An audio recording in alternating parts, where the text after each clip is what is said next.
The next video is an excellent installment for a little princess, and we're up to chapter 19. That morning, the wounded soldier from the hospital was eating breakfast in Ram Dass's room. The plate he was eating from matched the china that Sarah and Becky were using next door. However, his eyes were still covered by bandages.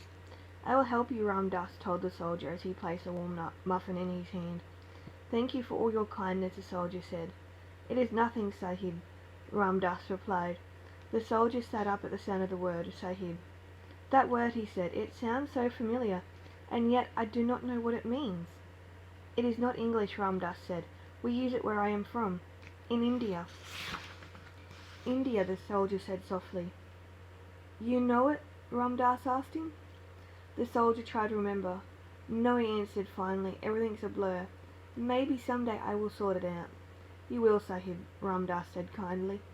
That evening a full moon was hanging in the sky. Sarah leant out of her window, watching as Amelia lowered a heavy suitcase to the ground. Francis, the milkman, was waiting outside to catch it.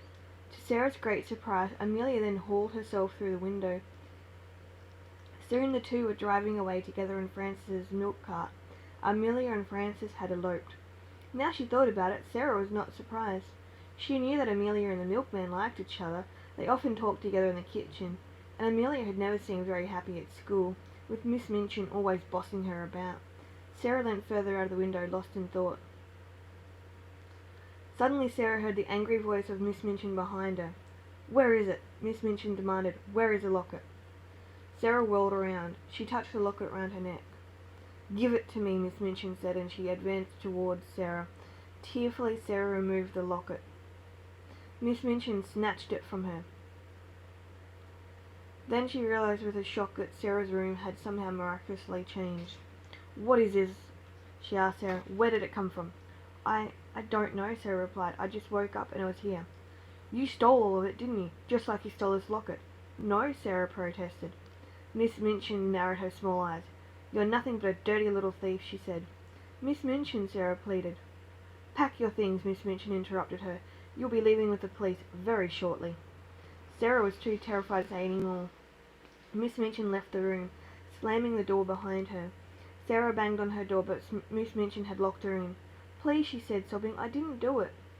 Downstairs, Miss Minchin called the police. "You heard me. I want her picked up immediately," she said into the phone. She glanced at Sarah's locket, then threw it angrily against the wall. It burst open. Clouds began to cover the full moon. The wind gusted and the thunder rumbled overhead. Rain pelted down the windows. Sarah lay down in her bed and cried and cried. Becky tried to comfort her. "I'm sure they'll believe you," Becky said. "No," Sarah's voice sounded muffled. "I have to get away."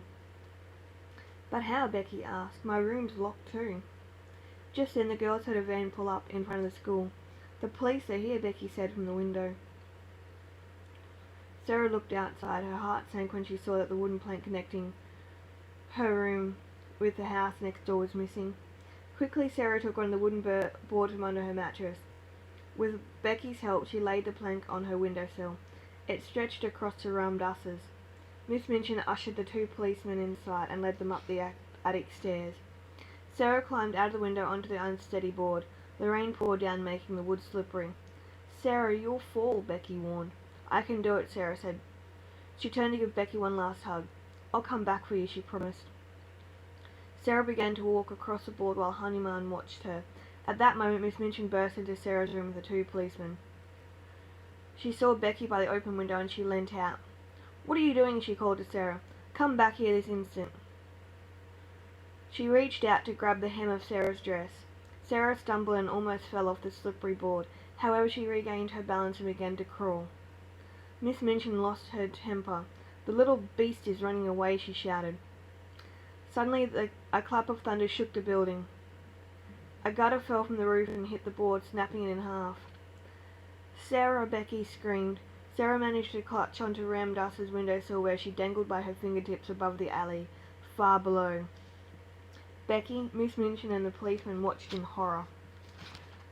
Sarah took a deep breath. Carefully she managed to pull herself slowly up. Hanuman waited for her to climb inside before it jumped into her arms. "Well, don't just stand there," Miss Minchin told the policeman angrily. Go next door and find her. And that ends that installment for A Little Princess.